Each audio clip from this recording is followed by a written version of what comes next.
Hello hello అండి, నేను సందీప్ మాట్లాడుతున్నా. University of Hyderabad X student union member నేను.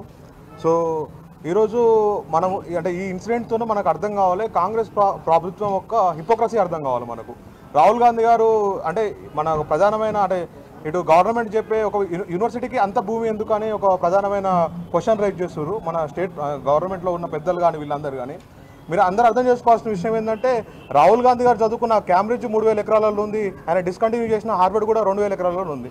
సో అంటే అట్లనే రీసెంట్గా ధారావి ప్రాజెక్టులు అంటే ఎలక్షన్స్ ముందు మహారాష్ట్రలో రాహుల్ గాంధీ గారు విజిట్ చేసుకుంటూ ఒక మాట చెప్తారనమాట, నేను క్రానిక్ క్యాపిటలిజము సోషల్ జస్టిస్ రెండు ఎంచుకోమంటే నేను సోషల్ జస్టిస్ వైపు నిలబడతా, ఈ అదాని అంబానీ అని బడా పారిశ్రామికవేత్తల దిక్కు నిలబడను, ఆ కార్పొరేట్ వ్యక్తుల వైపు నిలబడనని చెప్తూ ఉంటారు. రాహుల్ గాంధీ గారు ఇక్కడ ఉన్న ప్రభుత్వం కూడా గుర్తుపెట్టుకోవాల్సింది ఏంటంటే హెచ్యూ లాంటి యూనివర్సిటీలు మాకు ధారావి లాంటివి తెలంగాణ నుంచి ఫస్ట్ జనరేషన్ అంటే వచ్చిన బడుగు బలైన వర్గాల విద్యార్థులకు అది హెచ్యూ లాంటి ఒక ధారావి లాంటి అక్కడ మేము ఇంక్యుబేట్ అయ్యి ప్రపంచంతో పోటీ పడగలుగుతున్నాం. ఇంకో సీరియస్ విషయం మనం అబ్జర్వ్ చేసుకుంటే అంటే ఇంకొక ప్రశ్న మనం లేవనెత్తుకోవాల్సింది తెలంగాణ సమాజంలో ముఖ్యంగా అంటే Telangana civil society only BRS regime ఉంటేనే పనిచేస్తుందా? సివిల్ సొసైటీ అనేది ఒక సెలెక్టివ్గానే ఉంటుందా? ఎక్కడ పోయినారు ఇప్పుడు ఈ మేధావులు వర్గం అంతా? యూనివర్సిటీ ల్యాండ్ పోతుంటే ఎక్కడ పోయినారు? ఓన్లీ 10 years ఆఫ్ టైంలోనే ఓన్లీ బీఆర్ఎస్ రెజిమ్లో మాత్రమే సివిల్ సొసైటీ ఉంటుంది తెలంగాణలో. ఈ ప్రశ్నను చాలా సీరియస్గా మనం ఆలోచించాల్సిన అవసరం కూడా ఉన్నది. ఈ నాలుగో అంశం ఏంటంటే మన ప్రభుత్వం చెప్తుంది మేము 16 గంటలు 18 గంటలు పనిచేస్తున్నాం అని. మీరు అబ్జర్వ్ చేస్తే మన ప్రభుత్వం 24 గంటలు ఓన్లీ ఆదివారం శనివారం పనిచేస్తుంది, ఎందుకంటే ఆ రోజు కోర్టులు ఉండవు కాబట్టి. మీరు చూసిన జీవో 29 కేసు అయినా, మీరు చూసిన బుల్డోజర్ హైడ్రా అయినా, ఇప్పుడు హెచ్యూ జరుగుతున్న బుల్డోజర్ రాజ్ అయినా, మీరు ఎప్పుడు చూసినా కానీ మన ప్రభుత్వం 24 hours మాత్రం శని ఆదివారాల్లో మాత్రం పనిచేస్తుంది. సో ఇంకొక అంశం నేను ప్రధానంగా మీకు చెప్పాల్సిన అంశం ఏంటంటే యూనివర్సిటీస్కి ఎక్స్పాండ్ అవుతూ ఉంటాయి. అంటే యూనివర్సిటీస్కి ఒక టార్గెట్ ఉంటుంది, అంటే ఒక 200 సంవత్సరాల ఫ్యూచర్కి యూనివర్సిటీస్ ఎన్విజన్ చేస్తూ ఉంటాయి. సో అట్లాంటి యూనివర్సిటీస్ని చంపేయడం అంటే ఇండైరెక్ట్గా కార్పొరేటైజ్ ఎడ్యుకేషన్ చేయడమే. ఇది అంటే వీళ్ళు మాట్లాడుతున్న సోషల్ జస్టిస్, వీళ్ళు మాట్లాడుతున్న రాజ్యాంగానికి పూర్తిగా విరుద్ధంగా పోవడమే.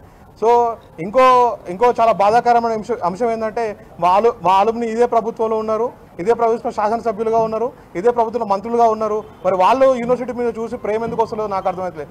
అట్లాంటి యూనివర్సిటీ మీలాంటి వాళ్ళని మంత్రులుగా షేప్ చేసి బయటకు వదిలిపెట్టిందంటే నెక్స్ట్ తరాల వాళ్ళని ఇంకా పెద్దగా వదిలిపెడుతుంది కదా. సో ఈ విషయం మీరు ఖచ్చితంగా సో ఇప్పుడు మా ప్రధానమైన డిమాండ్స్ ఏంటంటే మా 400 acres ఆఫ్ యూనివర్సిటీ ల్యాండ్ ఏదైతే ఉన్నదో ఫస్ట్ ఆ ల్యాండ్ని గ్రీన్ జోన్గా ప్రకటించి ఆ ప్రభుత్వం కూడా దాన్ని 80% దాన్ని డిస్టర్బ్ చేయకుండా ఉండాలి. యాజ్ ఆఫ్ నో మమ్మల్ని అంటే మాతో పాటు ప్రశ్నించిన విద్యార్థులు ఎవరైతే ఇప్పుడు పోలీస్ కస్టడీలో రిమాండ్లలో ఉన్నారో వాళ్ళని తక్షణమే విడుదల చేయాలి. కాంగ్రెస్ ప్రభుత్వం ఈ నిరంకుశమైన వైఖరిని మాత్రం ఖచ్చితంగా వెనుకకు పోవాలి, లేకుంటే అది కోర్టులు ఖచ్చితంగా దీనికి జవాబు చెప్తాయి. విద్యార్థులు కూడా దాన్ని కొట్లాడటానికి సిద్ధంగా ఉన్నాయి. థ్యాంక్ యూ అండి. Students unity, students unity. నమస్కారం అందరికీ, నా పేరు శరణ్య. నేను మొదటిగా ఏం చెప్పాలనుకుంటున్నా అంటే నేను నిన్న అయినా కొట్లాట ఏదైతుందో నేను అప్పుడు క్యాంపస్లో లేను. ఆ వీడియోస్ నేను ఎప్పుడైతే మా ఇంట్లో నుండి చూస్తున్నానో నాకు ఎలా అనిపించిందంటే యూనివర్సిటీ మేము ఈ పక్షులు ఏవైతున్నాయో పక్షులు జంతువులు అవన్నీ మాలో ఒక పార్ట్ అన్నట్టు మేము అనుకుండే. కానీ యూనివర్సిటీ ఇదంతా తీసేస్తున్నప్పుడు ఆ బుల్డోజర్స్ వచ్చినప్పుడు అరే మాకు ల్యాండ్ పోతుంది అన్నది ఒక సైడ్, ఇంకో సైడ్ అరే మనతో ఉన్న ఇవి మన పార్ట్ ఇప్పుడు అవన్నీ ఎట్ట వెళ్ళిపోతాయి అన్న ఒక క్వశ్చన్ రైజ్ అయింది. అప్పుడు నాకు ఆ వీడియో ఎప్పుడైతే పికాక్స్ గురించి మార్నింగ్ సౌండ్ అది ఎప్పుడైతే మార్నింగ్ నైట్ ఇది అయిందంతా ఆ వీడియో నేను మార్నింగ్ చూసిన అప్పుడు అనిపించింది అరే అవి ఇంతగానో ఏడుస్తున్నాయి, మనకి ఇంత మనసు కూడా లేకుండా పోతుంది అన్నట్టు.